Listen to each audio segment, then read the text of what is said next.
আবার অনেকগুলো পার্সেল নিয়ে। তো চলো এক এক করে তোমাদের পার্সেল গুলো দেখাই খুলে। তো প্রথমেই দেখি এটাতে কি এসছে। দাঁড়া, পার্সেল খুলতে কিন্তু আমার ভীষণ মজা লাগে। আর নতুন নতুন পার্সেল আসলে আমার তো সেই লাগে, শুধু মনে হয় জামা কাপড় অর্ডার দিই আর অর্ডার দিই, বুঝেছো।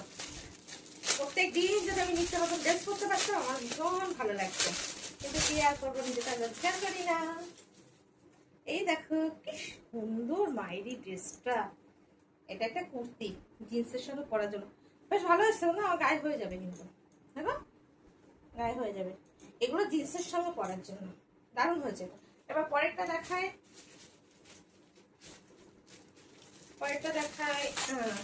আমার কমেন্ট বক্সে আমি লিংক দিয়ে দেবো, তোমরা সেখান থেকে দেখে নিও। তোমাদের যদি ইচ্ছা হয় কিনতে তাহলে তোমরা কিনে নিও।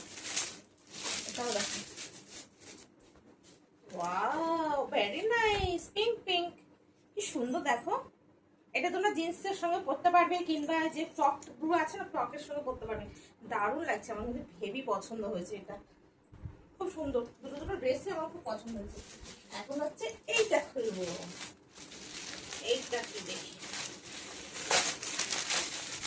তোমরা অবশ্যই জানিও ড্রেসগুলো কেমন হয়েছে। আমি এটা যেটা আশা করছি, এটা কি সেটা কি চাইনিজ খাতা? চাইনিজ খাতার না মনে হচ্ছে, কিন্তু ফুল কটন। কিন্তু তোমার প্যান্টটা দেখাই, দেখো প্লাজো, দারুণ প্যান্টটা সুন্দর। তারপরে এটা এটা দেখাই, এটা আমি যেটা চাইছি সেটা কিনা। হ্যাঁ হ্যাঁ হ্যাঁ, এই তো চাইনিজ খাতা। বাহ দারুণ হয়েছে, দারুণ। আবার গায়ে পুরো চলে আসবে, খুব সুন্দর হয়েছে। তো তোমরা তোমাদের যাদের পছন্দ আছে আমি অবশ্যই কমেন্ট বক্সে লিংক দিয়ে দেবো, তোমরা সেখান থেকে দেখে নিও।